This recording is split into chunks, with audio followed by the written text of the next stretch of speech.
March 5, 1976, Iranian Embassy, Washington, D.C. They are standing, not posing.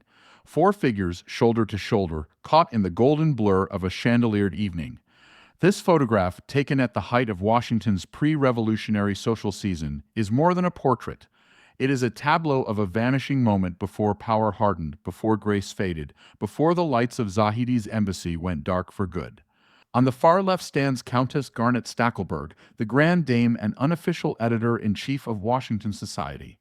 Born Garnett Butler in Nebraska, she survived the Japanese occupation of Shanghai, where she worked at the United States consulate, and returned home as a lecturer and storyteller before marrying Estonian Baron Konstantin von Stackelberg. But it was Washington where she built her quiet empire. A columnist for the Washington Star and Palm Beach Daily News, and a foundational voice at Washington Dossier, Garnett's power was not in volume, but in precision. She moved through rooms with a reporter's ear and a diplomat's discretion. Garnett died in 2005 at the age of 95, having outlived most of her subjects and many of her adopted daughters. Next to her is Susan Ford, second from the left. 19 years old, fresh from Holton Arms, and newly enrolled at Mount Vernon College, she was the daughter of a sitting president and a first lady who was rewriting the role. Susan had just hosted her senior prom in the East Room of the White House the previous year. At home, her mother Betty was recovering from breast cancer and becoming a national voice for women's health and equality. Her father, President Gerald R. Ford, was preparing to fend off a challenge from Ronald Reagan in a party deeply divided post-Watergate. In this photo, Susan is not a symbol. She is a girl on the edge of something, not quite private citizen, not quite public figure. She would go on to study photography at the Rochester Institute of Technology, become a photojournalist, marry Secret Service agent Charles Vance, raise two daughters, and later become an outspoken breast cancer advocate herself. Standing beside her, second from the right, is Bert Meem. Dashing and composed, Bert was Susan's boyfriend at the time, and together they were dubbed the Newsom Twosome by the dossier. A graduate of Washington and Lee University, Bert later left the Capitol for a career in finance and now works in real estate in Southampton, New York. He is the author of the Senior Moment Guidebook and a private pilot, often found gliding between business deals and croquet matches. This photo captures him just before life scattered everyone to their futures. On the far right is Tandy Meem Dickinson, Bert's cousin, poised and observant. Tandy was part of Garnett's inner circle, one of the women she considered her adopted daughters. Tandy later married C. Wyatt Dickerson, becoming part of a dynasty that stretched from Georgetown to Palm Beach. She remains an elegant fixture, a bridge between old Washington and whatever has come since.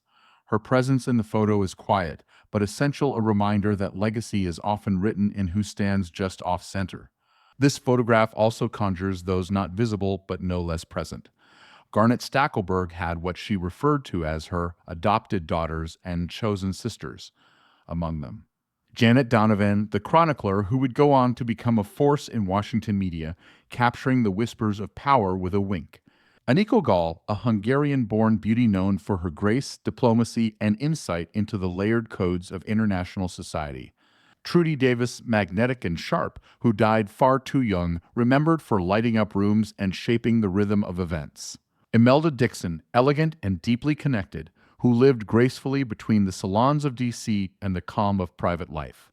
Donna Shore, a fellow columnist and storyteller, who celebrated her 100th birthday surrounded by friends and admirers, still sharp, still writing, still beloved. Dorothy Marks, reserved and beloved, a stalwart of the old Georgetown set whose presence was always felt even in silence. They were the ones Garnett held close, women who didn't always share her name but shared her standard.